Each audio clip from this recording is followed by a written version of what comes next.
wawasan kebangsaan. Acara ini adalah acara kenegaraan yang di seluruh Indonesia disampaikan ke seluruh masyarakat Indonesia. Bekerja sama dengan para wakil di DPRD masing-masing. Dan kita di sini difasilitasi oleh Bapak Agus Wandi selaku anggota DPR Provinsi Kalimantan Timur daerah pemilihan Kota Samarinda. Dan insya Allah ke depan kita pilih kembali beliau. Amin. Baiklah Bapak Ibu, untuk lebih rinci tentang apa itu wawasan, kita di sini telah dihadiri oleh jajaran Kesbang Pol Kaltim, Bapak Eko ya Pak Eko ya. Nanti beliau akan menyampaikan hal-hal yang berkaitan dengan wawasan kebangsaan. Kepada Pak Eko kami persilakan. Bentar.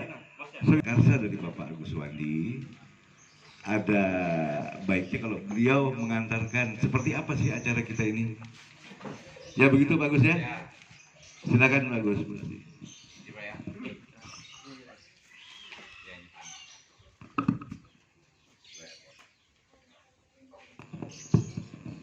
Assalamualaikum warahmatullahi wabarakatuh. Selamat pagi, salam sejahtera buat kita semua. Yang saya hormati Pak RT 33, Pak Eko selaku narasumber dari Kesbang Pol Provinsi Kalimantan Timur, Bapak-bapak, ibu-ibu, para tokoh masyarakat. Alhamdulillah hari ini kita berkumpul dalam rangka pertemuan wawasan kebangsaan. Ini adalah salah satu media anggota dewan turun ke lapangan. Jadi ada beberapa diantaranya adalah wawasan kebangsaan. Wawasan kebangsaan ini kita rata-rata turun 2 minggu sekali. Ada yang namanya reses, itu 3 kali dalam 1 tahun. Setiap masa sidang 4 bulan 1 masa sidang maka akan turun. Ada lagi yang namanya sosialisasi peraturan daerah. Rata-rata kita juga turun sebulan 2 kali. Ada yang terakhir namanya Kundapil, kunjungan daerah pemilihan. Nah ini DPR Provinsi Dapil Samarinda ada 12 orang. Ada saya, Gerindra 2 orang, ada PDI 2 orang. Jadi 12, ada P3 juga, Pak Rusman, Pak Doni. Itu turun dalam rangka baik reses, sosialisasi kebangsaan, dan lain-lain. Nah tentu kenapa sosialisasi wawasan kebangsaan ini harus dilakukan? Pertama memang karena tugas dari pemerintah pusat untuk setiap anggota DPR, baik DPR pusat, kalau dulu DPR pusat aja di wawasan kebangsaan. Kemudian ditugaskan juga DPR provinsi, ditugaskan juga DPR kota. Kenapa demikian? Karena memang kita belajar dari negara-negara lain. Apa sih wawasan itu? Wawasan itu adalah cara pandang. Cara pandang kita terhadap negara kesatuan Republik Indonesia. Kalau kita di dalam pertemanan sehari-hari misalnya, itu wawasannya Bapak itu bagus, itu Bapak itu kurang wawasannya. Misalnya ada perempuan bilang Pak RT cantik gitu. Nah misalnya gitu ya. Dan yang terakhir agamanya juga banyak, berbeda-beda. 80 sekian persen beragama Islam, sekian beragama Kristen, dan sekian beragama lain. Tentu dengan pulau yang begitu banyak, hampir 17.000, diprediksi oleh negara-negara lain bahwa kita dalam 4 atau 3 dekade ke depan menjadi negara yang besar. Ini tentu tidak dikehendaki oleh negara-negara lain, baik yang di Asia Tenggara, di Asia, apalagi di dunia. Nah dengan jumlah penduduk dan sumber daya yang begitu besar, maka disintegrasi atau perpecahan itu sangat memungkinkan. Bayangkan sukunya aja hampir 3.000, sedangkan negara Soviet itu mungkin satu suku aja tapi berbagai ras itu pecah.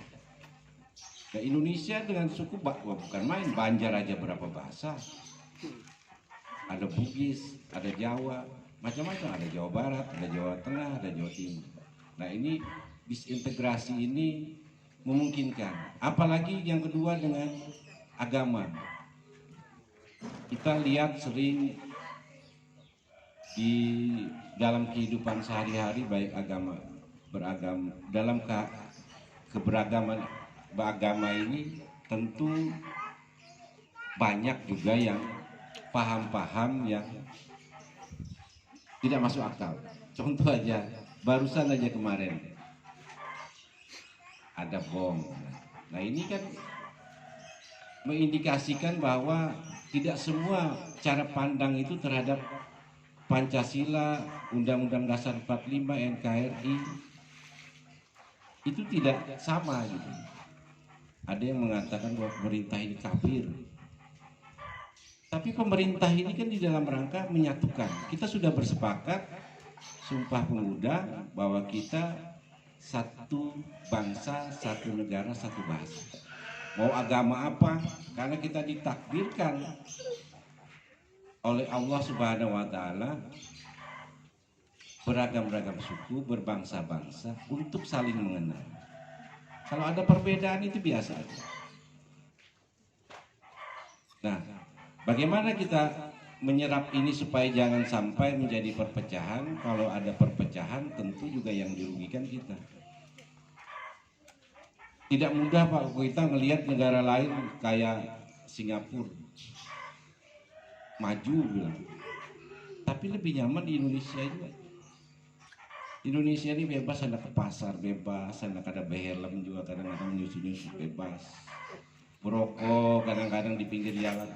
Sana diatur orang, pajak diurus, merokok sembarangan kena, nyaman lah kita berokok lipus nyaman. Indonesia lah, ceramah juga di mana-mana bisa. Singapura di mana-mana nggak bisa, harus ada sertifikat yang jelas.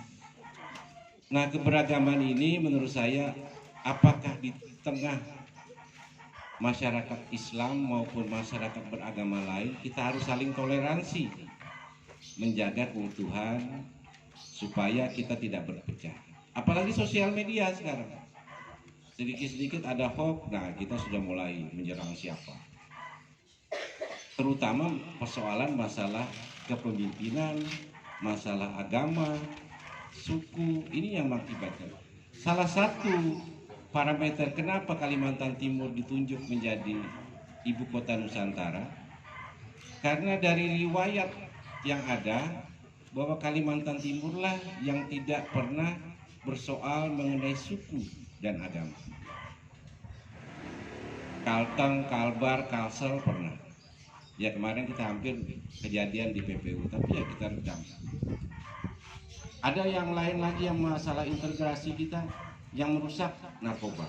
Nah Pak RT, saya sebenarnya sosialisasi perda mengenai narkoba ini karena kami ini di peringkat Indonesia itu peringkat ketiga tahun 2017 dengan adanya perda nomor 17, perda nomor 4 2022.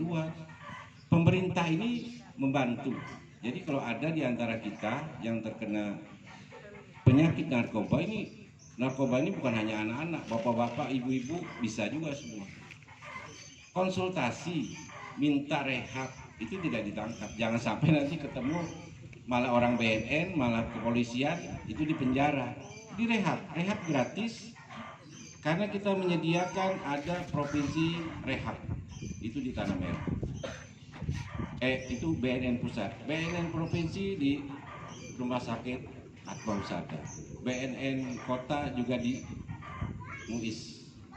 Ini kita serang betul dan peringkat ini akhirnya turun menjadi peringkat ke-27 se-Indonesia loh ya, peredaran narkoba dan penggunaan. Saya tidak tahu apakah data ini kita tetap orang bertambah, karena bahaya narkoba ini bukan main gitu. Kalau narkoba ini harga di Cina sana diproduksinya, sabu ya khususnya 20 juta. Begitu sampai di Indonesia 2-3 miliar. Ini bisnis yang menggiurkan dan memang ini perhatian kita semua. Dan alhamdulillah fasilitasi yang paling lengkap yang ada di Kalimantan terutama adalah Kalimantan Timur. Oleh papan kita lengkapi juga. Ini dalam rangka kita mengharapkan bahwa disintegrasi yang diakibatkan oleh penyakit seperti ini hilang, artinya berkurang. Demikianlah yang mungkin akan bagian yang ingin disampaikan oleh narasumber. Kalau saya rinci nanti habis bahannya narasumber.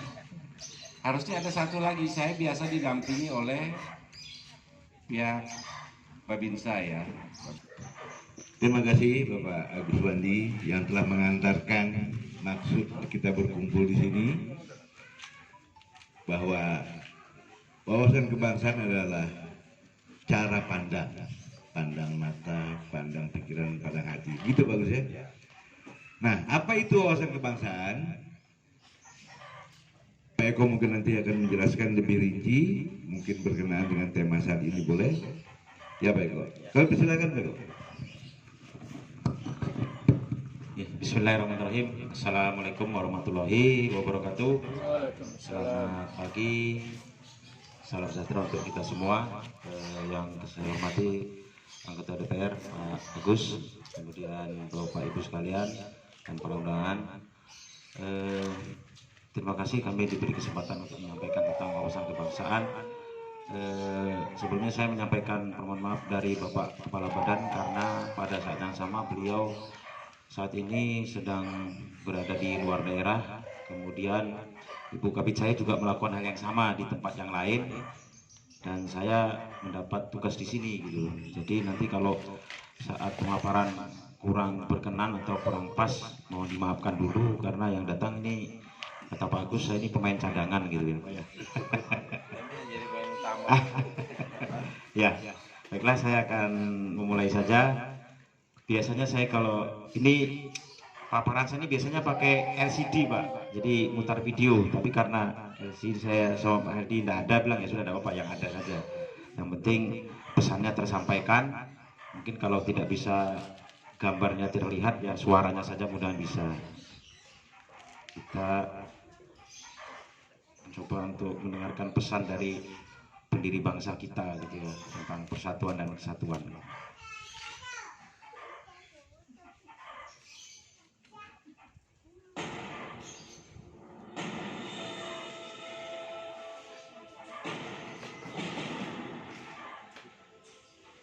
Pemuda-pemudi Indonesia, berapa jumlahmu?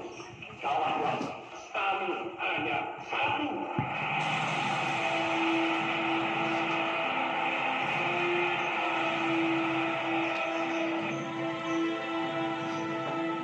New York menyambut Presiden Soekarno dengan segala keistimewaan yang dikenal daripada kota dunia ini.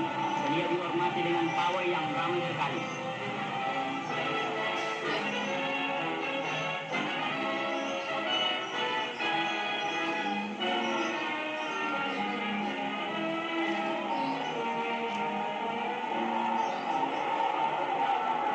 We had proclaimed our independence in August 45. We attached as preamble to our constitution the Pancasila, the 5 guiding principles of our national life. First, believe in God.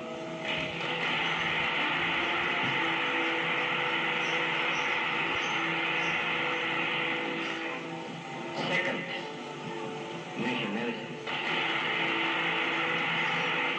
Third, humanity.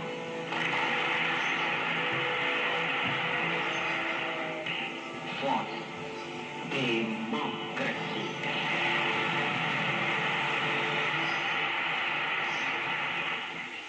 Fifth, social justice.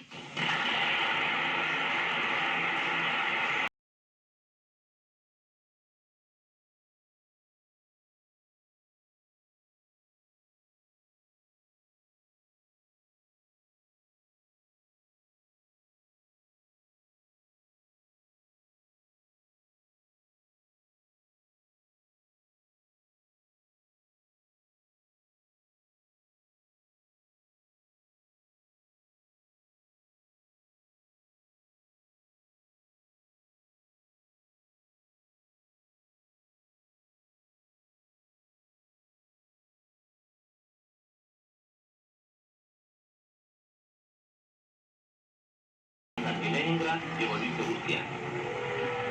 Oleh karena itu, saudara-saudara saya mengerti mengapa saya mencintai rakyat saudara, mencintai saudara-saudara dan semua penduduk Leningrad.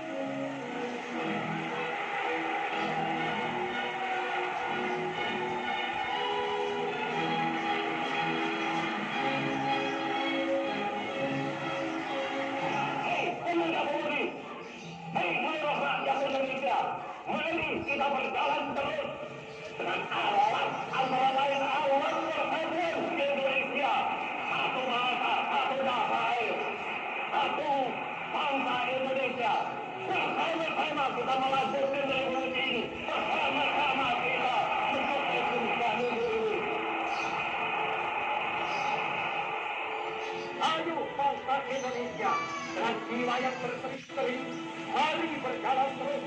Jangan berhenti, revolusi belum selesai. Jangan berhenti, sebab kita tidak bertujuan bernegara hanya satu windu saja. Kita bertujuan bernegara 1000 windu lamanya, bernegara buat selama-lamanya. Sekali merdeka, tetap merdeka, merdeka, merdeka buat selama-lamanya.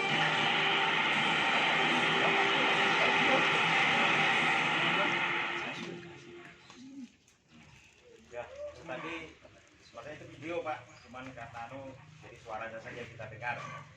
Itu pidato Bapak Presiden di hadapan sidang umum PBB, sidang umum PBB tahun 1962, di mana dia memperkenalkan ke seluruh dunia bahwasanya Indonesia memiliki dasar negara atau ideologi yaitu ideologi Pancasila, dan di situ dia mengatakan itu adalah ideologi yang perlu menjadi tatanan kehidupan tidak hanya di Indonesia tetapi juga menjadi contoh dari dunia.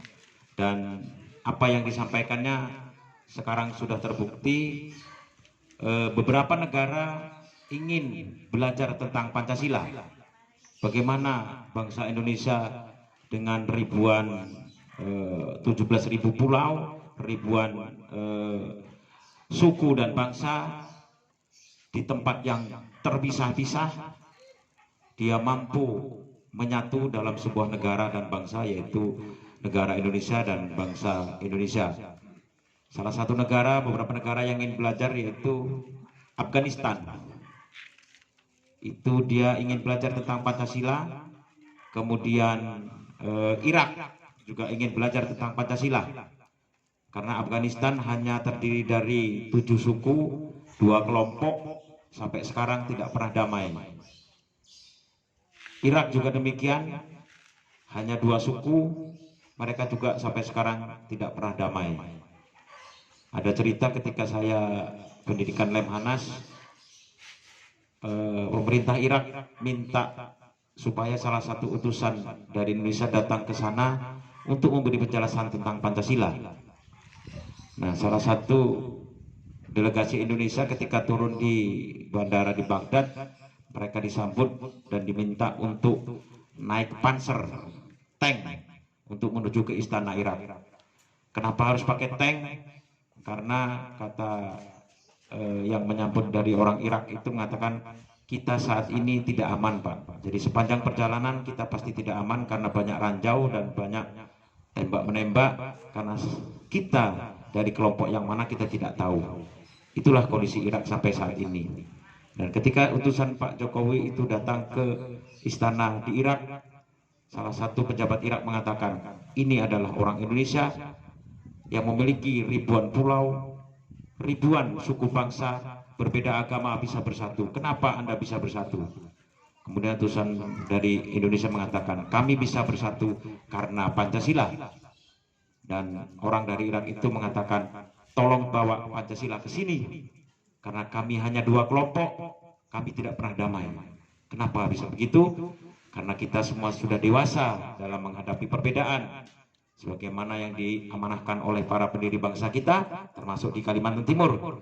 Di Kalimantan Timur setidaknya ada 25 suku bangsa, bahkan hampir semua suku bangsa ada di Kalimantan Timur dengan jumlah yang berbeda-beda, meskipun jumlah orang Jawa lebih banyak, orang Bugis juga banyak, orang Dayak, kemudian orang Banjar, orang Kutai, dan semua suku bangsa ada di sini. Tetapi sampai saat ini kita mampu menjaga keharmonisan itu kita mampu menjaga kebersamaan sehingga Kaltim bisa disebut sebagai Indonesia mininya di Indonesia.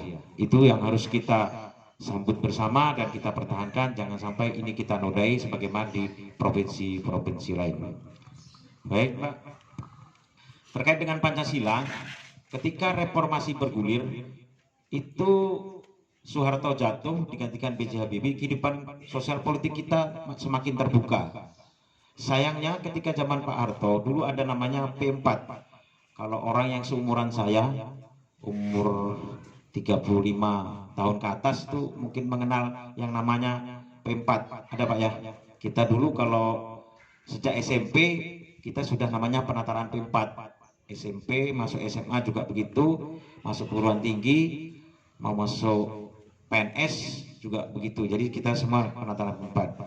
Nah, kalau dalam penataran P4 itu materinya yaitu tentang dasar negara Pancasila, Bhinneka Tunggal Ika, Undang Dasar 45 dan Negara Kesatuan Republik Indonesia yang sekarang kita kenal adalah 4 konsensus dasar berbangsa dan bernegara. Nah, akibat hilangnya P4 itu setelah masa reformasi 23 tahun ini atau 22 tahun ini, maka setidaknya dengan pertambahan penduduk itu dari 205 juta pada tahun 1998 dan sekarang penduduk kita sekitar 273 juta, itu diperkirakan ada 67 juta orang Indonesia yang tidak mengenal atau kurang tentang literasi Pancasila atau tidak mengenal tentang wawasan kebangsaan. Kalau dibanding dengan Singapura yang penduduknya hanya 5 juta, itu berapa? Hampir lebih dari 11 kali atau 12 kali penduduk Singapura. Kalau dibanding dengan Malaysia itu sama dengan penduduk di Malaysia, sekitar 60 juta jiwa. Nah, ini yang mengkhawatirkan gitu kan, karena tidak sama sekali mengenal tentang Pancasila, bahkan kurang. Nah, dengan adanya kemajuan teknologi, anak-anak kita yang umur 35 atau pemuda-pemuda kita ini justru wawasannya tentang Indonesia atau kebangsaan Indonesia itu kurang. Dan dia lebih mengenal wawasan dari bangsa-bangsa lain. Jadi jangan heran kalau ketika kita tahun 2002 pecah bom Bali dan lain sebagainya dan bom-bom bunuh diri lainnya, itu karena mereka lebih mengenal bangsa lain, menganggap ideologi bangsa lain itu lebih baik dari ideologi yang ada di Indonesia, sehingga mereka berpikiran ingin menerapkan ideologi luar itu ke Indonesia, tetapi dengan cara-cara yang tidak konstitusional, dengan cara-cara menyebarkan teror, menyebarkan ajaran paham-paham radikalisme. Dan sebagai contoh ini adalah ketika anak-anak kita sudah tidak tahu lagi tentang bagaimana hafal Pancasila saja tidak, gitu loh kan, menyanyikan Garuda Pancasila salah-salah. Coba kita lihat ini ya, kalau kita lihat.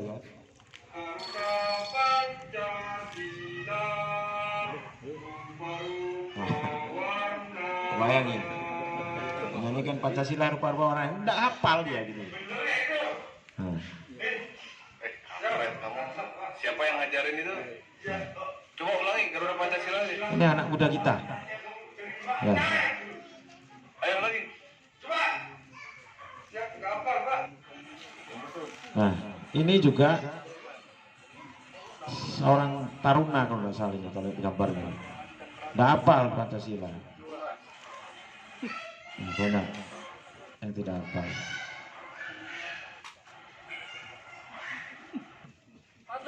Nah, ini yang hafal ini orang gila. Orang tidak waras ini. Kalau lihat gambarnya, dia hafal malah. Mungkin orang ini dulu zaman sebelum reformasi ya.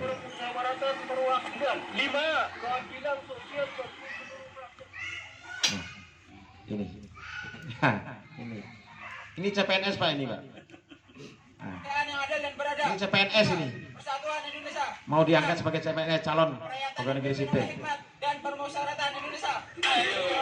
Nah, coba lihat.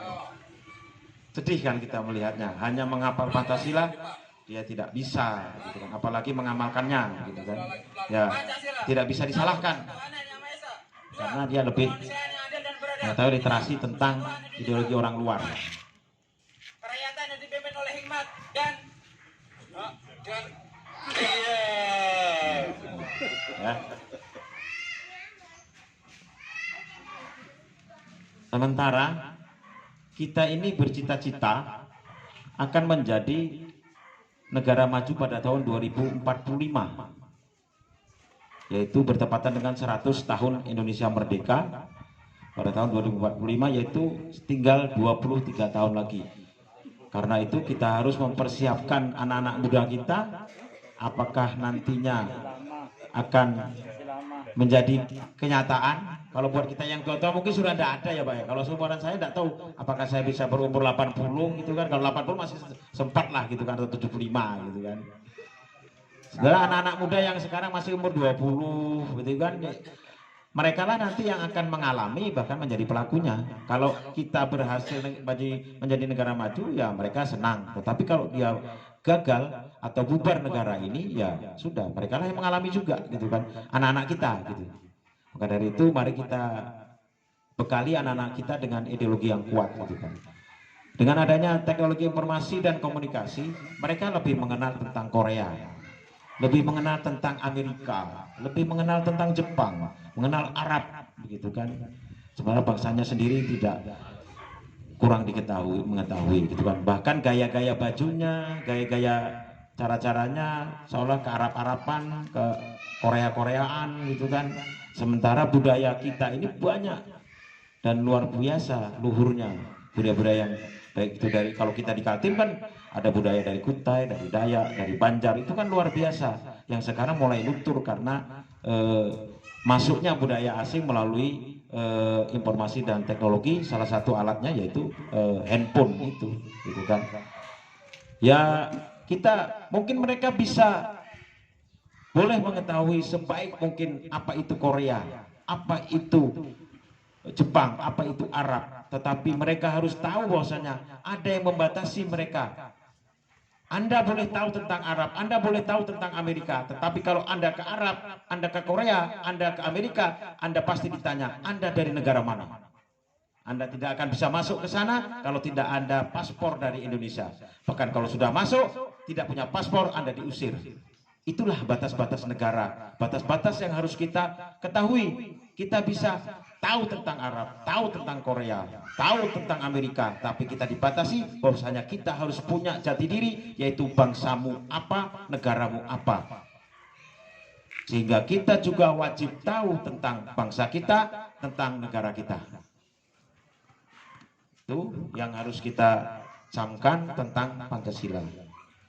Presiden Jokowi mengatakan saat ini kita sedang gencar-gencarnya membangun infrastruktur dan sumber daya manusia, karena kedua kombinasi ini akan mendukung kita untuk menjadi negara maju pada tahun 2040 sampai 2045. Paling tidak Indonesia akan menjadi 4 besar negara terkuat ekonomi di dunia. Tapi kan tergantung kita juga sekarang bagaimana untuk anak-anak muda kita dan kita-kita yang tua-tua ini untuk gandeng anak-anak kita supaya mendukung itu semua. Karena kalau itu gagal, anak-anak kita lah yang merasakan. Kalau kita mungkin ada yang merasakan atau sudah yang tidak merasakan, tapi anak cucu kita nantinya. Saat ini kita menjadi negara 20 negara terbaik di dunia ekonominya. Makanya kita kemarin menjadi tuan rumah G20 di Bali, dan proyeksinya itu pada tahun 2045 penduduk kita itu mencapai 319 juta. 319 juta itu kelas menengahnya ada sekitar 70% atau 223 juta, dan tinggal di kota adalah 333 juta atau 73%-nya. Dan itu artinya persaingan di saat itu luar biasa. Kalau kita tidak membekali anak-anak kita dengan pendidikan yang baik, keterampilan yang baik, kita akan tergilas dengan sejarah. Kita akan tergilas dengan kemajuan itu sendiri, dan kita tidak tahu apa yang terjadi 23 tahun yang akan datang. Kalau kita mungkin mengatakan masih lama karena mungkin juga, tapi kalau anak-anak kita ya akan mengalaminya seperti itu. Pada tahun 2030 atau 2025 35% pekerjaan kasar itu akan hilang. Contoh sekarang dengan adanya kemajuan teknologi dan informasi, salah satu BUMN yang merasakan adalah POS, PT Pos Indonesia. Sekarang tidak diperlukan lagi namanya Pak Pos yang mengirim surat. Hilang pekerjaan itu. Ya kan? Karena kita sekarang sudah bisa mengirim pesan, baik gambar, bahkan audiovisual. Itu hanya dengan sebuah alat yang namanya gadget atau HP. Tidak ada lagi yang namanya Pak Pos. Kalau dulu kita yang tua-tua seumuran saya, masih SMA, SMP, dulu Pak Pos ditunggu-tunggu. Ya kan? Tetapi sekarang tidak ada lagi, hilang pekerjaan itu. Kemudian kita belanja juga sekarang sistem online. 10 tahun ke depan diperkirakan mal-mal itu akan tutup. Itu artinya pekerjaan di mal sudah tidak ada lagi. Salah satu contoh yang mal yang tutup di Samarinda, apa itu yang di Alaya? Giant tutup. Karena orang sudah main sendiri, main HP 5 menit 10 menit datang sudah barang. Paling 2-3 hari datang. Harganya lebih murah. Ya kan? Nah, jadi itu pekerjaan-pekerjaan yang hilang. Orang sekarang tukang cangkul apa segala macam sudah tidak diperlukan. Sekarang semua alat mekanik semua. Bahkan pertanian sekarang diarahkan ke mekanik. Semuanya pakai mesin semua. Hilang. Sehingga diperkirakan 65% jenis pekerjaan yang dikerjakan oleh sekarang itu dengan lulusan SD, itu kita tidak tahu pekerjaan apa untuk orang lulusan SD di tahun 2025. Kalau 25 itu 3 tahun lagi ya Pak, ini 22. 2030, 5 tahun lagi kemudian sudah hilang pekerjaan itu. Itu artinya kita sudah harus mengikuti zaman itu. Kalau kita sekarang masih berdaya-leha, anak-anak muda kita berdaya-leha, itu kita akan ketinggalan. Selain itu, ada 14,2 juta tenaga kerja cakap yang akan bermigrasi antar negara Asia. Jadi nanti Pak, di tahun 2025-2030 bahkan sekarang sudah mulai terjadi. Kita tidak hanya bersaing dengan negara-negara kita, dengan bangsa kita sendiri. Kita akan bersaing dalam ketenagakerjaan itu dengan negara-negara ASEAN. Dengan Singapura, dengan Malaysia, Filipina, Brunei, dan lain sebagainya. Kalau kita tidak siap, maka kita juga akan tergilas akan negara orang luar yang akan bekerja di sini. Dan itu tidak bisa dihindari, karena itu kesepakatan rumah tangga dunia. Itu yang harus kita camkan. Kita harus berhati-hati. Jangan sampai anak-anak kita justru hanya jadi penonton orang lain yang akan menikmati kekayaan negara ini. Berita baiknya adalah ada 58 juta tambahan tenaga kerja pada saat itu, gitu kan? Tetapi harus dibarengi dengan peningkatan kemampuan kita. Karena sekarang kita tidak, atau orang yang sarjana nantinya ke depan Anda tidak ditanya tentang ijazah Anda apa, tetapi sertifikat kemampuan keterampilanmu apa. Ijazahmu sarjana S1, tetapi kalau tidak punya keterampilan, tidak punya sertifikasi keahlian, kita tidak bisa jadi apa-apa. Nah, itu yang dialami anak saya ketika saya tanya memilih apa ketika sekolah, dia memilih IT. Dan saya tanya, kenapa memilih IT? Dan dia sudah punya yang namanya sertifikat keahlian. Sehingga ketika dia lulus SMA, dia belum mau kuliah, tapi justru diambil oleh sekolahnya untuk ngajar, menjadi guru di situ karena dia punya sertifikat keahlian itu. Jadi saya tanya, apakah kamu boleh ngajar? Boleh ya, karena saya punya sertifikat keahlian untuk mendidik atau mengajar. Jadi dia punya keahlian itu, satu keahlian tentang IT, keahlian tentang bahasa Arab, sama tahfiz. Jadi dia diambil sama pesantrennya untuk mengajar kembali. Karena untuk orang-orang seperti itu, tidak semua orang punya keahlian seperti itu. Makanya mari saya mengajak Bapak Ibu sekalian dan anak-anak muda sekarang, carilah pendidikan atau keahlian yang orang tidak punya. Itu meskipun ya agak susah gitu ya untuk menempuhnya, tetapi ya itulah jalan kita untuk bersaing ke depan. Jangan sampai nanti kita kalah ya. Itu yang terjadi. Demikian juga dengan adanya Nah, ini yang kita harus perhatikan adalah generasi milenial atau generasi Z sekarang. Itu anak-anak SMA, berarti anak-anak kita atau anak-anak muda yang ada di sini itu dikenal dengan generasi milenial atau generasi Z. Dialah yang nanti akan merasakan atau mengalami tentang kemajuan yang kita harapkan, ya. Kalau negara kita bubar, maka kemajuan itu akan dialami, gitu kan. Kita belajar dari negara Yugoslavia. Yugoslavia itu negara besar yang sama dengan Indonesia waktu itu. Ketika Pak Karno, presiden kita pertama, berbincang dengan pendiri Yugoslavia, kesatuan negara Yugoslavia itu Boris Tito. Boris Tito mengatakan, saya meninggalkan negara saya dengan kekuatan militer agar bangsa dan negara saya kuat. Tetapi Bung Karno mengatakan, saya akan meninggalkan Pancasila kepada bangsa saya agar bangsa saya tetap bersatu dan menjadi negara yang utuh untuk selama-lamanya. Dan itu terbukti, Yugoslavia bubar menjadi 6 negara bagian, 6 negara sendiri-sendiri. Dan dari 6 negara bagian itu 5 negara diantaranya miskin sampai sekarang. Bahkan diantaranya saling berperang. Itu. Maka dari itu mari kita camkan bahwasanya bersatu itu jauh lebih baik daripada kita berpecah-pecah. Soviet terpecah menjadi 16 negara. Dan dari 16 negara itu sebagian menjadi negara-negara miskin yang sangat tergantung dengan Rusia. Bahkan Eropa itu tergantung sekali gasnya dengan Rusia. Jadi jangan heran kalau Rusia menyerang Ukraina, negara-negara Eropa tidak berani apa-apa. Karena kalau ditutup saluran gasnya, mati semua itu Eropa. Karena kita bersyukur kalau di Indonesia itu sepanjang hari kita mendapatkan matahari. Apalagi kita di Kaltim, katanya musim kemarau masih ada hujan, katanya musim hujan masih ada panas. Tetapi kalau Eropa itu dia 3 musim. Kalau sudah kena musim dingin selama 4 bulan atau 3 bulan, itu kalau dia keluar kencing saja, kencingnya belum sampai ke tanah sudah beku. Bayangin. Dan negara harus menyiapkan alat pemanas yang energinya listrik tidak boleh putus. Ketika dia putus atau padam saja 2 jam, mati semua dalam waktu 3 bulan. Tetapi kita tidak harus begitu.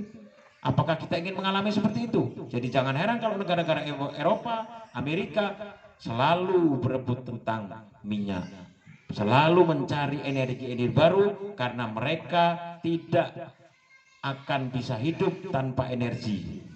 Terutama pada saat musim dingin, mereka membutuhkan energi. Maka jangan heran kalau mereka membuat kornet, membuat sarden, yaitu tadi untuk bertahan ketika pada saat musim dingin. Kalau kita kan enggak ada ikan, nyari-nyari di sungai ya dapat ikan kecil-kecil lumayan digoreng. Enggak dapat juga kodok-kodok kan, kalau bisa dimakan kan gitu. Masih enak kita. Luar biasa alam kita. Dan itu yang diinginkan oleh negara luar, mereka iri dengan kita. Nah, ini yang harus kita pertahankan. Selanjutnya yaitu proxy war. Ini adalah perang mental. Sebelum perang fisik, kita diserang dengan perang mental.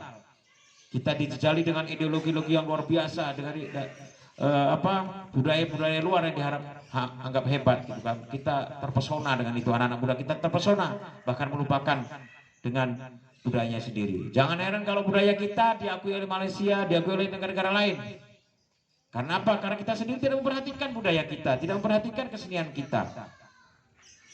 Contohnya adalah ketika Sipadan dan Likitan, 2 pulau di Indonesia diambil oleh Malaysia.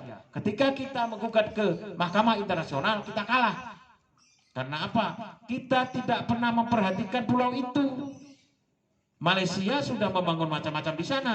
Ketika kita ditanya, tahu apa kita tentang pulau itu? Kita tidak tahu tentang pulau itu. Begitu juga kita tentang ketika nanti rep Ponorogo atau nanti katakanlah tari Jepang diakui oleh negara lain, kita menggugat. Tetapi anak-anak muda kita ketika ditanya dalam pengadilan, tahu apa kamu tentang Jepang? Tahu apa kamu tentang hudok misalnya? Kita nggak bisa menjawab. Tetapi orang yang mengakui tahu hudok ini adalah ini tentang kesenian ini dari ini dan asalnya sebagainya. Nah, kita nggak tahu bagaimana kita bisa menang. Kita taunya marah. Sementara kita tidak bisa mempertahankan kesenian kita, budaya kita yang sebenarnya tinggi budaya kita dan banyak budaya kita yang dilestarikan. Amerika tidak punya budaya, bahkan untuk mengakui budaya-budaya orang lain, dia membuat film. Salah satunya The Last Samurai. Samurai itu adalah budaya di Jepang. Dia membuat film yang namanya Last Samurai, yang seolah-olah orang Amerika yang terakhir membangun samurai, kekuatan samurai. Dia membangun yang namanya American Kung Fu, padahal Kung Fu orang Cina, orang Korea. Dia seolah-olah itu orang Amerika. Bahkan kekalahannya di Vietnam juga dia tidak mau mengakui. Dia ingin tunjukkan kepada dunia dengan membuat film yang namanya Rambo. Rambo 1 sampai Rambo 5. Yang satu orang bisa mengalahkan satu peleton, satu kompi. Padahal tidak masuk akal, ya kan? Tetapi demi bangsanya Amerika yang menunjukkan kepada dunia, negaraku hebat. Ya kita bangsa Indonesia. Bangsa Indonesia ini adalah negara yang luar biasa. Hanya satu negara di dunia yang bisa memerdekakan negara Asia Afrika, kawasan Asia Afrika, dengan melaksanakan yang namanya KTT non-blok yang ada di Bandung, yang menghasilkan Dasa Sila Bandung. Dengan adanya Dasa Sila Bandung, puluhan negara di Asia Afrika bisa merdeka hanya dengan berbekal pidato Bung Karno di Konvensi Asia Afrika. Bangsa kita ini luar biasa, Pak. Jadi jangan kita hina-hina bangsa kita, jangan hina-hina pemimpin kita. Punya pemimpin dicaci maki, punya bangsa direndahkan. Lah, merendahkan bangsa sendirilah. Kita ini bangsa Indonesia kok direndahkan. Tunjukkan bahwa bangsa kita bisa bersaing. Dan itu terbukti. Negara kita masih bisa bersatu hingga saat ini, dan Kalimantan Timur menjadi satu prototipe, menjadi contoh dari daerah lain. Kita bisa bersatu dan menjadi contoh negara lain, daerah lain menjadi Indonesia mininya di Indonesia. Ya. Kemudian media sosial, apa yang saya bilang tadi, media sosial ini luar biasa, menyebabkan kita saling mencurigai. Informasi yang ada di HP, di grup langsung disebar. Itu hati-hati, Pak, ya. Menyebabkan kita menjadi tidak sabaran. Salah sedikit maunya kelahi aja. Salah sedikit maunya bertengkar aja gitu. Padahal kita kan disuruh musyawarah. Kita musyawarah gitu. Jangan selalu bertengkar saja. Dan kita kadang-kadang juga setiap membuat keputusan selalu voting aja gitu kan. Padahal voting itu kan harusnya menjadi pilihan terakhir, gitu kan, diutamakan musyawarah. Nah, akibatnya kita mengeluarkan sebuah undang-undang dengan adanya media sosial ini yang namanya Undang-Undang ITE, yaitu Undang-Undang Nomor 11 Tahun 2008 tentang Informasi dan Transaksi Elektronik, yang membatasi negara atau warga negara untuk tidak sembarangan menyebarkan informasi-informasi, baik itu benar maupun informasi salah. Karena apa, Pak? Saya mengingatkan kepada kita ini karena kita mau pemilu tahun 2024, kita pemilu, dan itu pasti sekarang sudah menghangat ya, Pak. Terutama calon presiden sudah ada, yaitu Pak Anies, gitu, sudah dicalonkan oleh Nasdem, gitu kan, dan sudah mulai riak-riaknya Pak Anies ke Aceh, mulai dilempari telur busuk dan sebagainya. Sebenarnya itu tidak betul, gitu kan. Siapapun calon presiden yang dipilih oleh partai politik, mari kita terima. Masalah jadi tidak itu bukan urusan kita. Kalau urusan kita adalah menyampaikan nanti ketika waktunya coblos, ya coblos saja gitu. Siapapun yang menang kita dukung, gitu kan. Yang kalah, yang ngaku kalah aja, enggak usah ngotot, gitu kan. Nah, kalau ngotot sebenarnya enggak apa-apa, ngotot sambil yang lain ini yang kacau, gitu kan. Itu yang kita harapkan jangan sampai terjadi. Bagi bapak-bapak nantinya yang jadi tim sukses, biasa-biasa aja, Pak. Jadi tim sukses itu enggak usah terlalu ngotot. Mari kita santai lah, demokrasi biasa aja. Ibarat orang pesta, harusnya pesta demokrasi itu ketika orang pesta, orang makan-makan sama-sama, gitu kan. Harusnya setelah selesai pesta, orang keluar semuanya gembira. Jangan sampai setelah pesta ada yang tidak kebagian makanan, gitu kan. Kalaupun kebagian sedikit ya lumayan lah, yang penting sama-sama gembira, begitu. Jangan sampai keluar dari pesta malah tawuran. Tuh. Sama-sama ketika kita nonton dangdutan, gitu kan. Ya kalau nari bersama-sama ya nari aja bersama-sama gitu loh. Jangan sampai tawuran di situ gitu. Ya gitu juga kita ketika pesta demokrasi.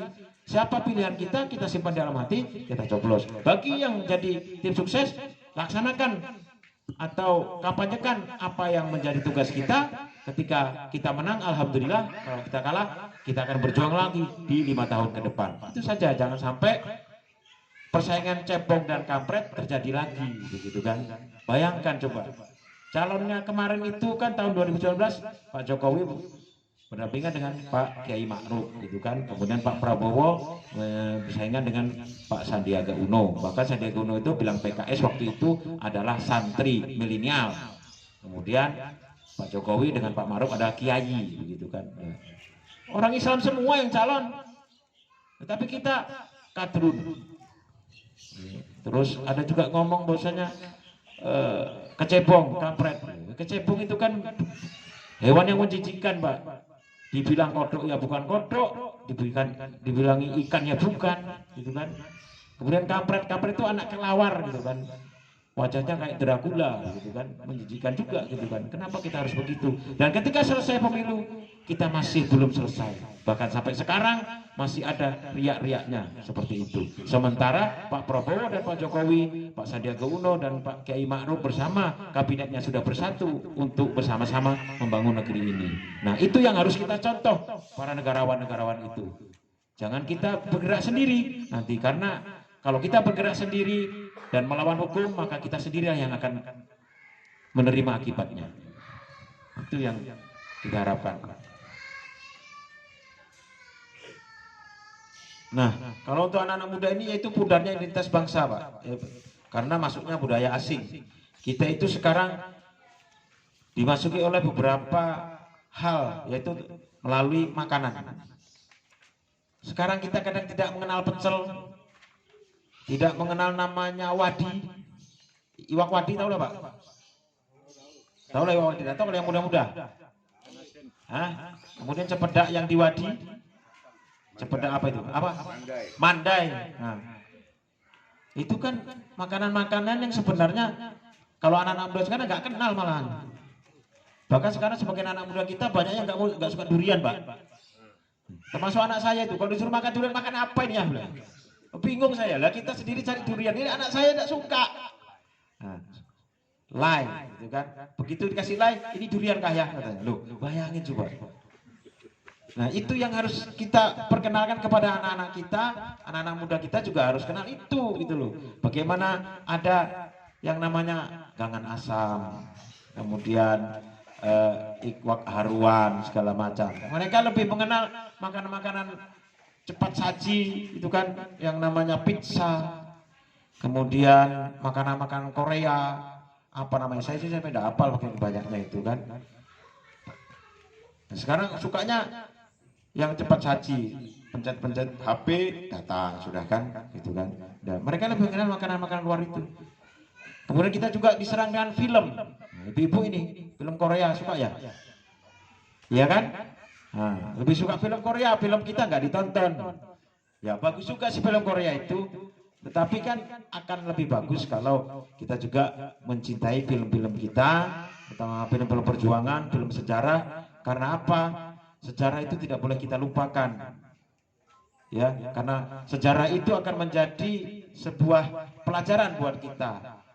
Bisa kita bayangkan ketika zaman dulu kita belum merdeka, kita bersatu dengan berdirinya kerajaan Sriwijaya. Kemudian mereka pecah karena tidak mau bersatu lagi, pecah. Dipersatukan lagi dengan Gajah Mada dengan kerajaan Majapahit, pecah. Jadi negara kecil-kecil kita dijajah oleh Belanda, Portugis, Inggris, dan Jepang. Tetapi kita bersatu kembali dan membangun kesatuan itu dengan melawan sekutu. Di Surabaya pecah 10 November dan itu adalah perang terbesar di dunia. Dan itu yang dialami sekutu. Karena sejak Perang Dunia I dan Kedua, baru kali itu sekutu kehilangan 2 jenderalnya. Dia perang di Eropa, perang di mana-mana, tidak pernah sekutu kehilangan jenderal mati. Tetapi perang di Surabaya, 2 jenderalnya mati. Jadi jangan heran sampai sekarang orang Eropa takut betul sama Indonesia. Padahal kita pada waktu itu tidak punya senjata yang lengkap. Sementara sekutu yang diboncengin di Belanda itu lengkap, kita diserang dari udara, laut, dan darat. Kita mampu bertahan, kita mampu melawan. Karena waktu itu sekutu memperkirakan dalam waktu 3 hari sudah bisa mengalahkan Indonesia. Tetapi buktinya pada perang 10 November sampai 21 hari. Dan itu menjadi sebuah perang besar yang menyebabkan sekutu mengalami kerugian besar. Kemudian budaya juga begitu. Kita diserang melalui budaya. Seolah-olah budaya dari Korea, dari mana-mana itu bagus. Bahkan kita melupakan budaya yang lain. Kemudian gaya busana. Anak-anak muda kita lebih suka berbusana kayak orang Korea, kayak orang Arab. Tetapi budaya kita ditinggalkan. Padahal budaya kita jauh lebih baik dan lebih beragam. Seperti itu. Fantasi, ingin hidup seperti orang-orang Korea, seperti orang-orang Jepang. Bayangin aja, sekarang kan anak kita suka pakai anting-anting, kemudian ingin putih gitu kan. Nah, kan sekarang ada suntik putih gitu ya. Nah, mereka ingin seperti artis Korea. Kalau artis Korea itu bikin putih, dia menghasilkan duit. Lah kita kalau ingin putih, suntik putih, berapa duit keluar, ya Pak ya? Nah, daripada untuk suntik putih kan untuk sekolah gitu ya. Kemudian finansial. Kita lebih suka membanggakan dolar gitu kan, daripada rupiah. Kita suka membeli Bitcoin gitu kan, suka dengan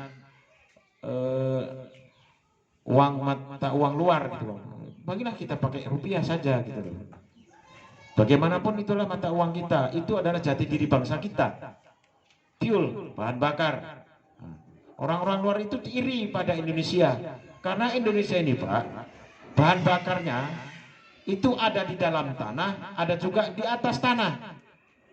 Kita punya cadangan bahan bakar atau minyak di bawah tanah, tapi kita juga bisa menanam minyak-minyak di atas tanah. Kita nanam sawit, karena sekarang minyak sawit sudah bisa dibuat menjadi solar yang namanya B30. Makanya negara-negara Eropa itu iri sama kita. Mereka hanya bisa menanam jagung, minyak jagung. Tetapi untuk menyamai kita untuk menanam sawit yang bagus itu hanya butuh 20.000 hektar sudah bisa ekonomis. Tetapi untuk menyamai kita di 20.000 hektar, orang Eropa harus menanam 200.000 hektar untuk menyamai minyak sawit tadi, ya minyak jagung. Jadi dia harus lebih besar jumlah yang dia kelola dan biayanya juga besar. Nah kita kan tidak, sehingga kita punya minyak di atas tanah dan di bawah tanah. Sehingga ketika Eropa menahan minyak sawit kita, minyak mentah kita tidak boleh di sana dengan alasan alam, merusak alam, kita merubah sawit kita menjadi B30 setara dengan solar. Dia tidak bisa apa-apa. Nah, ketika Eropa juga membangun pabrik-pabrik baterai di sana dengan bahan bakar nikel, dan nikelnya itu dari Indonesia. Tetapi dengan pemerintah sekarang, nikel kita stop dikirim ke Eropa, kita membangun pabrik sendiri, yaitu pabrik baterai yang ada di Poliwali Mandar. Itu justru membuat lapangan kerja sekitar 15.000 warga kita bisa bekerja di sana, dan proyeksinya ke depan dengan negara maju itu kita akan menjadi produsen baterai terbesar di dunia. Seiring dengan kemajuan zaman, kendaraan akan menggunakan listrik. Itu harapan kita. Tetapi itu harus didukung dengan kita, harus tetap bersatu Pak. Jangan sampai kita pecah sendiri-sendiri. Karena pecah sendiri-sendiri itu nanti ya kayak negara Yugoslavia, kayak pecahannya Soviet. Jadi negara-negara miskin-miskin, meskipun ya, mereka berharap enak jadi negara sendiri gitu. Ternyata untuk menjadi sebuah negara itu tantangannya besar. Apalagi negara Indonesia, negara-negara luar mengincar kita untuk pecah, karena mereka akan mengincar satu-satu negara pulau-pulau itu untuk dikuasai. Itulah yang terjadi di Yugoslavia, itulah yang terjadi di pecahannya Uni Soviet. Narkoba. Kita sekarang mengalami darurat narkoba. Sebagai negara berbenduduk 4 besar dunia, kita menjadi sasaran empuk untuk penyebaran narkoba. Perputaran uang yang dikeluarkan untuk belanja narkoba itu sekitar 72 triliun setahun. Kemudian untuk belanjanya itu sekitar 52 triliun. Dan sisanya 20 triliun negara harus mengeluarkan uang 20 triliun setahun untuk merehabilitasi orang-orang yang kecanduan narkoba itu. Jadi negara yang dibilang Bapak tadi, kita mendirikan rumah sakit, kemudian tempat-tempat rehabilitasi, itu setahunnya dikeluarkan sebesar 20 triliun. Bayangin kalau 20 triliun itu lebih besar dari APBD kita Pak ya. APBD Kaltim itu kalau tidak salah sekitar 15 triliun di Kaltim. Sementara ini 20 triliun. Bayangin, daripada untuk membiayai orang-orang yang gila, kemudian orang yang kecanduan dan sebagainya akibat narkoba, alangkah baiknya uang itu untuk pembangunan SDM. Nah, itu yang harus kita perhatikan, jangan sampai anak-anak kita terjerumus di narkoba. Itu. Nah, kemudian kita sekarang juga sedang mengalami yang namanya krisis harmonitas gitu kan, karena berbeda agama kita berkelahi gitu kan, berbeda agama, berbeda suku kita berkelahi gitu kan, padahal kita ini tidak bisa lagi sudah mengatakan saya suku ini, saya suku itu, saya bangsa ini, saya bangsa itu. Kita ya bangsa Indonesia, karena sudah campur baur, tidak karuan Pak. Kalau seandainya saya misalnya anak saya tengkar sama anaknya Pak Agus gitu, nanti direntet-rentet ke belakang, itu pasti ada hubungan keluarga juga gitu akhirnya. Karena sudah, misalnya Pak Agus nikah sama orang Jawa, nanti anaknya nikah dengan orang Dayak, nanti anaknya lagi, cucunya lagi nikah dengan orang Banjar dan sebagainya. Sudah campur baur, tidak karuan. Jadi kalau sampai kita pecah, kemudian kita bertengkar, ya akhirnya kan perang saudara. Itu yang sangat dihindari oleh para pendiri bangsa kita. Bahkan Pak Karno ketika dia peristiwa G30 SPKI dia dirumahkan oleh Pak Harto, dia mendapat dukungan dari Angkatan Laut atau KKO waktu itu, dia mengatakan sudah, saya lebih baik saya sengsara demi bangsa kita bersatu. Saya tidak mau ada perang saudara. Karena dia tahu pada saat itu ada Inggris di belakangnya, ada Amerika yang siap akan memecah belah bangsa Indonesia kalau dia mau mengikuti atau dia menggunakan KKO untuk membela dia, untuk melawan Angkatan Darat yang pada saat itu berpihak pada Pak Harto. Dan ini yang dikatakan Pak Karno pada saat itu. Saudara-saudara sebangsa dan setanah air, kalau jadi Hindu jangan jadi orang India, kalau jadi Islam jangan jadi orang Arab, kalau jadi Kristen jangan jadi orang Yahudi. Tetaplah jadi orang Nusantara dengan adat budaya Nusantara yang kaya raya ini. Ingat wahai saudara-saudara, musuh yang terberat itu adalah rakyat sendiri. Rakyat yang mabuk akan budaya luar, yang kecanduan agama, yang rela membunuh bangsa sendiri demi menegakkan budaya asing. Jangan mau diperbudak oleh semua itu. Tetaplah bersatu padu membangun negeri ini tanpa pertumpahan darah. Hai anakku, simpan segala yang kau tahu. Jangan ceritakan berita dan sakitku kepada rakyat. Biarkan aku menjadi korban asal Indonesia tetap bersatu. Ini aku lakukan demi persatuan, kesatuan dan keutuhan bangsa. Jadikan ceritaku sebagai saksi bahwa kekuasaan presiden sekalipun ada batasnya. Karena kekuasaan dan kekuatan langsung ada di tangan rakyat. Dan di atas segala-galanya adalah kuasa Tuhan yang Maha Esa. Merdeka! Itu pidato dia terakhir ketika yang salah satunya adalah dulunya Nawak Sara gitu ya. Dan pidato itu ditolak dan dia dilengsarkan menjadi presiden dan kemudian menjadi tahanan rumah. Seperti itu. Dan pada saat itu KKO atau pada saat sekarang namanya Angkatan Laut itu membela dia dan ingin membawa Bung Karno keluar dari Wisma Yaso tempat tahanannya itu dan siap untuk memerangi Angkatan Darat yang pada saat itu dipimpin oleh Pak Harto. Tetapi dia tidak mau, dia lebih rela tetap di Wisma Yaso dan meminta kepada Angkatan Laut tidak melakukan perlawanan kepada Angkatan Darat. Jangan sampai dia lebih memilih dia sengsara menjadi tahan rumah dan Alhamdulillah kita tidak jadi perang saudara dan Pak Harto menjadi presiden, dan harus kita hargai apa yang dilakukan oleh Pak Harto, karena semua presiden mulai dari presiden pertama sampai sekarang yang ketujuh pasti memiliki tujuan yang baik untuk membangun negeri ini. Jadi jangan kita hina-hina pimpinan kita, jangan kita hina para pejabat kita, gubernur kita, bupati kita, wali kota kita, tetapi bagaimana kita menunjukkan apa yang bisa kita lakukan untuk negara ini, ya. Kemudian marilah kita bangga dengan Indonesia untuk menjadi Indonesia Raya, karena kita Indonesia ini disebut oleh dunia adalah penggalan surga yang diberikan Allah Subhanahu wa taala. Karena atas izin Tuhan Yang Maha Esa membuat bangsa Indonesia menjadi kaya raya.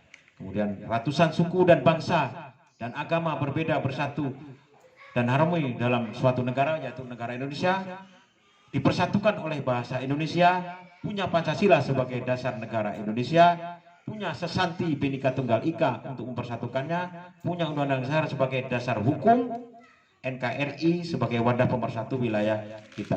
Kalau kita melihat di Arab, Jazirah Arab, satu daratan, bahasa yang tidak berbeda, mereka pecah menjadi puluhan negara. Eropa satu tanah, mereka pecah jadi puluhan negara.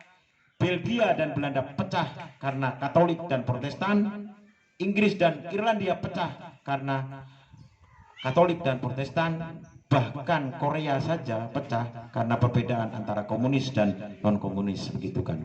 Dan bangsa Indonesia berbeda-beda suku, bangsa dan agama bisa bersatu menjadi negara, yaitu Negara Kesatuan Republik Indonesia. Dan mari kita bersama-sama untuk membangun itu semua. Mari kita pertahankan itu, dan kita mulai dari Kalimantan Timur untuk menjadi contoh daerah-daerah lain. Kita tidak pernah bertikai, kita tidak pernah berkelahi, kita tidak pernah terjadi kerusuhan, dan menjadi Indonesia ini untuk selama-lamanya. Dan itulah mengapa pemerintah pusat menjadikan Kaltim menjadi wilayah pemindahan ibu kota negara, dan sekarang proses pembangunannya terus berlangsung. Dan percayalah, pemindahan ibu kota negara itu akan berdampak positif bagi Kaltim, bagi Samarinda, bagi Kalimantan dan seluruh Indonesia, karena pemindahan itu adalah pemindahan tentang pusat pemerintahan dan akan menjadi sebuah kemajuan. Dan memang kita harus menjadikan ibu kota yang baru untuk mempersiapkan diri menjadi negara maju di tahun 2045. Demikian yang saya sampaikan. Terima kasih. Wassalamualaikum warahmatullahi wabarakatuh. Waalaikumsalam warahmatullahi wabarakatuh. Asik Bu ya, panjang lebar masuk di kepala kita. Mudah-mudahan itu tersimpan di hati kita untuk generasi ke depan bangsa kita, anak-anak kita. Ada beberapa hal yang kita bisa catat dari penjelasan Pak Eko tadi, yaitu pentingnya kesatuan bangsa, kemudian pentingnya melihat masa depan dengan kemajuannya agar anak-anak kita persiapkan untuk menghadapinya. Dan penting bersatu itu adalah untuk menjaga Indonesia supaya tidak pecah. Gitu Pak Eko ya. Itu tadi kalau kita lihat mungkin keinginan ya, teorinya seperti itu. Lalu bagaimana kira-kira implementasinya terhadap pandangan orang muda? Di depan kita telah hadir Pak Muhammad Yudi. Ya. Mudah-mudahan kita dengar penjelasan beliau bagaimana implementasi tentang rasa kebangsaan, kira-kira seperti itu. Silakan singkat saja. Terima kasih. Assalamualaikum warahmatullahi wabarakatuh. Innal hamdalillah wa nahmaduhu wa nasta'inuhu wa nastaghfiruh. Asyhadu an la ilaha illallah wa asyhadu anna Muhammadar Rasulullah. Raditu billahi rabba wa bil islami dina wa bi Muhammadin nabiyya wa rasul. Puji syukur kehadirat Allah Subhanahu wa taala yang mempertemukan kita hari ini. Salawat serta salam kita haturkan kepada junjungan Nabi besar Muhammad sallallahu alaihi wasallam yang telah memberikan sebuah pencerahan dan dari alam gelap ke peradaban yang lebih mulia. Terima kasih saya aturkan kepada Sohibul Bait, tuan rumah sekaligus senior ya, Pak Insinyur Agus Wandi, juga para senior juga, Mas Eko, lebih saya akrabnya. Kami kurang lebih sebetulnya satu alumni sebetulnya, sama-sama alumni. Kalau yang Akmil Tidar, kami ini alumni Lemhanas sebetulnya. Mungkin basicnya saja Bukan Mas Eko dari sisi akademisi, saya lebih ke teman-teman muda dari karakter pembangunan.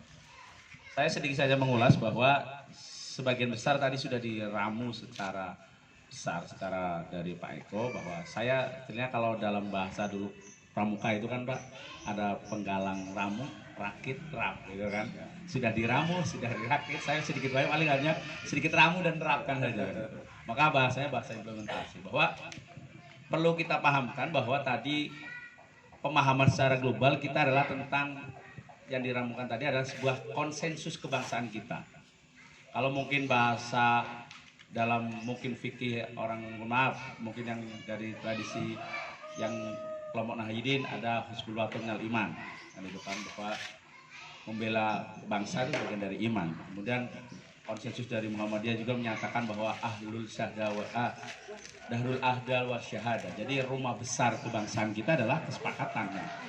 Maka konsensus itu ada 4 pilar yang kita bangun yang mesti kita tanamkan. Tadi sudah terangkan. Salah satunya Pancasila, Undang-Undang Dasar 1945, kemudian NKRI dan Bhinneka Tunggal Ika. Kemudian bagaimana sih kita melihat polarisasi dan hari ini? Tadi diulas lebih banyak bahwa terjadi memang boleh dikatakan kita hari ini sangat krisis betul. Krisis kebangsaan, krisis kemudian karakter, dan krisis pada akhirnya ada menjadi krisis moral dan karakter bangsa kita. Nah, maka salah satu pertimbangannya adalah wawasan kebangsaan ini menjadi sebuah tolok ukur pijakan kita pertama. Yang paling utama, paling setidaknya gini, implementasi yang sebelum memahami persoalan kemudian tentang pilar itu, sebenarnya apa sih niat kita dibangunnya ini? Dalam 4 pilar ini kan tercantum sebuah gagasan, pandangan, sudut pandang kita berbangsa. Jadi kita memandang ke depan sebagai bagian dari national state kita berbangsa dan bernegara di Indonesia, kita mau kemana? Punya sudut pandang, sama sebagai sudut pandang. Kemudian berikutnya adalah sebagai paling awal lagi adalah sebagai dasar pijakan kita berbangsa. Kita tidak mungkin sebut saja sebesar ini masjid dengan bangunan yang besar, kemudian dengan kubah emasnya, tanpa ada pondasi pasti akan runtuh. Maka pondasi itulah yang paling utama, adalah ketika pilar kebangsaan kita ini, pondasi yang utama. Kemudian setelah pondasi kita menanamkan bagaimana pandangan hidupnya kita menjadi sebuah tamanan hidup. Kemudian berbicara nanti adalah berbicara kemanusiaan, berbicara kebangsaan, berbicara kerakyatan dan demokrasi. Kemudian pada akhirnya ini adalah untuk tingkat pada kesejahteraan. Satu hal menjadi sebuah implementasi kita, saya sudut pandang lebih penekanan kepada khususnya anak muda, kemudian juga menitipkan warisan ini kepada juga sedikit banyak pada orang-orang tua kami, bahwa yang mempunyai anak muda setidaknya paling pertama memang pendidikan dari keluarga terlebih dahulu. Bahwa pendidikan paling utama di dalam keluarga ya saja dalam Islam, anfusahum ahlikum nar, jikalau dirimu dan keluargamu dulu, kan itu diterangkan seperti bahwa penanaman terhadap nilai-nilai itu diimplementasikan bagaimana perilaku kita, kemudian memberikan contoh keteladanan kita kepada anak-anak kita. Tujuannya untuk apa? Yang jelas penting buat generasi muda kita itu terhadap pertama yang paling sangat betul adalah bagaimana sih memahami kebangsaan kita. Maka tadi sudah terangkan, kadang-kadang ada yang nggak hafal Pancasila, ada yang nggak paham mungkin lagu Pancasila, Garuda dan ini. Itu sangat penting memahami. Berikutnya adalah bagaimana supaya kita tidak terbawa ombak-ambing. Budaya kita, kalau bahasa sekarang, bahasa yang gaul, kemudian bahasa globalisasi adalah disrupsi, percepatan informasi, disrupsi. Ada apa, tangan kita lebih gatal, belum langsung di-share, belum apa. Percepatan, disrupsi, percepatan terhadap informasi kadang mengalahkan otak daya pikir kita. Belum apa, tangannya gatal langsung share. Disrupsi informasi, disrupsi terhadap kemudian konflik, tersulut. Mohon maaf aja ketika tadi diulas, ketika ada terjadi pencurian atau konflik-konflik yang tanda kutip urusannya hukumnya adalah berbicara orang per orang, yang kebetulan bersuku A, bersuku B, dibawa konflik menjadi konflik antar suku. Padahal tidak. Maka membentengi terhadap proses disrupsi informasi, globalisasi adalah penanaman terhadap wawasan kebangsaan itu. Dimulai dari keteladanan kita, kemudian memberikan contoh kepada anak-anak kita. Dan paling utama dan paling terakhir adalah jelas fungsi ketika kita menanamkan konsensus kebangsaan ini adalah supaya anak didik kita, anak kita, keluarga kita, dan diri kita sendiri setidaknya memiliki sebuah karakter building. Hari ini kita kan tidak punya karakternya, maka kadang dianggap tadi ya disimpulkan anak cebong, kampret, kadrun atau apa, tidak, bahwa ini akhirnya menjadi sebuah ombang-ambing. Dan ini kan memang dimainkan. Kalau dalam skala ibaratnya teori sosial adalah memang dibangun konflik itu. Merusak suatu bangsa gampang aja. Dulu jelas perangnya fisik yang dari sejarah diungkapkan. Ke depan proxy war. Yang ke depan lagi juga perangnya perang yang dibangun tanpa pakai senjata. Disulut kemarahan, disulut sebuah isu, disulut sebuah konflik.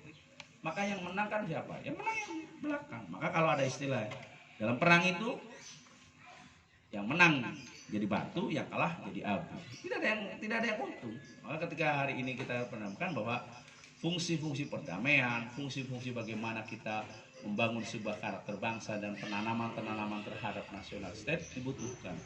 Maka tidaknya pembangunan karakter building kita, national character kalau berbicara secara wawasan ideologi, bahwa sangat penting untuk membentengi. Kemudian ketika berlandaskan pada nasional keagamaan masing-masing, Islam mengajarkan bagaimana penanaman terhadap nilai-nilai keislaman didasari juga dengan sebuah tauhid yang besar, ibadahnya, rutinitas, bagaimana juga kelompok-kelompok Nasrani, dan semua sama. Santi Aji yang diterangkan bahwa Bhinneka Tunggal Ika, bahwa kita berbeda-beda tapi tetap satu tujuan dan satu ikatan yang baru. Maka tetap saya kembali mengulas bahwa penting betul terhadap sebuah kebangsaan.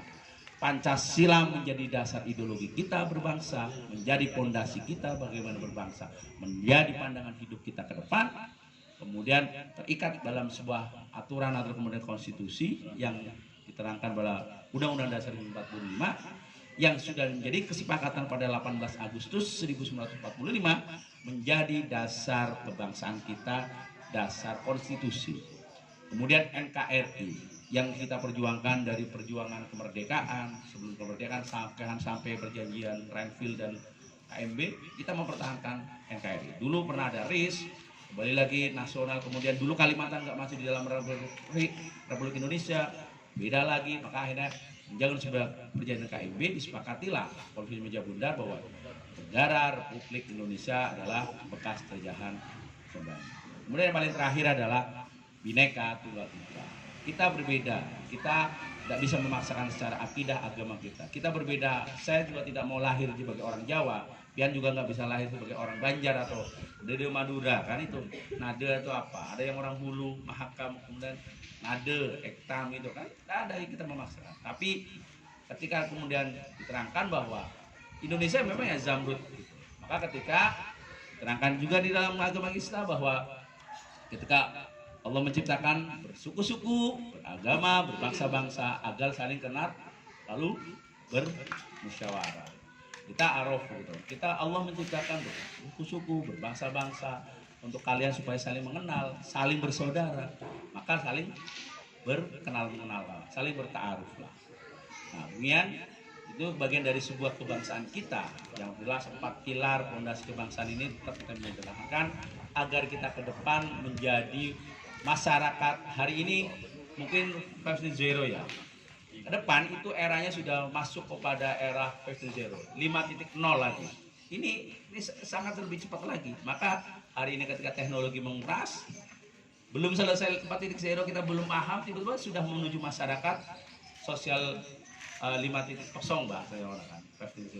Nah, maka dengan karakter inilah kita punya pondasi 4 pilar inilah kita akan bisa yakinkan bahwa ditambah lagi dengan kemudian nasional kebangsaan itu, pilar kebangsaan itu ditambah dengan penanaman, mungkin kemudian pandangan, kemudian panduan dan kemudian keteladanan dalam keluarga, ditambah dengan nilai-nilai kebangsaan dan nilai-nilai keagamaan masing-masing. Itu saja sekilas banyak uraian saya bagaimana proses implementasi ke depannya adalah saya titipkan kepada diri saya sendiri khususnya saya juga sebagai orang tua, kemudian saya titipkan sebagai bapak ibu sebagai orang tua juga, dan pada anak-anak dan kemudian yang generasi muda, siapa lagi kalau bukan kita yang memberikan keteladanan, siapa lagi kemudian kalau bukan kita yang punya tanggung jawab terhadap bangsa ini, masyarakat ini, minimal juga paling daerah kecil kita ini, per RT kita, kalau bukan kita sendiri. Itu saja dari saya, terima kasih. Nanti kita akan ulas sebagian besar dengan Anda Gus, dan saya aturkan terima kasih. Bila wisabil haq, stabil kharat. Assalamualaikum warahmatullahi wabarakatuh. Terima kasih kepada Bapak Muhammad Didi. Sedikit gambaran tentang implementasi dari apa yang disebut wawasan kebangsaan.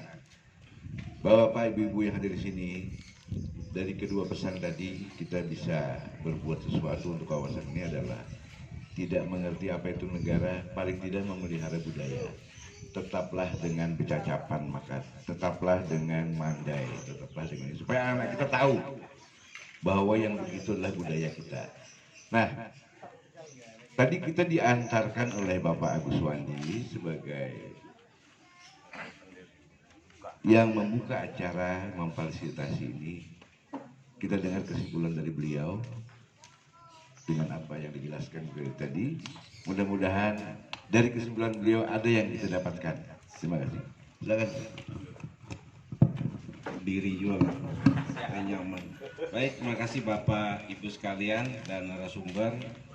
Ya tentu apa yang kami sampaikan ini adalah bahwa Pancasila itu bukan agama, tapi dia adalah pemersatu dalam kita hidup bermasyarakat. Kalau agama kita punya masing-masing, ada Islam, ada Kristen dan lain sebagainya. Itu adalah takdir kita. Suku adalah takdir. Saya ini dilahirkan dari orang Banjar dan orang Sunda, tidak bisa mengelak. Kalau memilih, mancung pak minta hidung kan, putih, muha, gagah, tapi itu takdir. Keberagaman itu Allah ciptakan, dan hari ini kita sama-sama memesankan kepada kita semua bahwa kita jaga keagamaan kita. Di tengah-tengah Islam ada pasti orang di luar Islam. Jangan juga kita mentang-mentang. Di tengah-tengah orang Kristen pasti ada juga orang yang beragama lain. Nah ini kita jaga saling toleransi supaya kehidupan berbangsa ini tetap jalan dengan baik. Apa yang kita lakukan hari ini mungkin kelihatannya sepele-sepele aja, tapi itu dilakukan oleh tokoh-tokoh kita dulu. Artinya persatuan Indonesia ini tidak datang ujug-ujug, tidak datang 5 tahun yang lalu. 100 tahun yang lalu 1928 sudah diikrarkan, dan ini kita jaga sama-sama, dan mudah-mudahan yang dilakukan ini kita sama-sama seperti burung pipit di zaman Nabi Ibrahim. Mudah-mudahan mungkinkah ini bisa kita lakukan, minimal kita pertanggungjawabkan kepada Allah Subhanahu wa taala bahwa kita pernah melakukan kebaikan-kebaikan. Demikian yang ingin saya sampaikan dan mudah-mudahan bermanfaat. Hari ini menjadi nilai ibadah buat kita semua. Billahi taufiq wal hidayah. Wassalamualaikum warahmatullahi wabarakatuh. Waalaikumsalam warahmatullahi wabarakatuh. Demikian Bapak Ibu acara kita. Terima kasih atas kehadirannya. Nanti sebelum kita bubar mungkin kita perlu foto bersama dengan beliau-beliau ini. Menghadap ke sana atau di sini Pak atau? Kita duduk situ Pak. Oke. Silakan.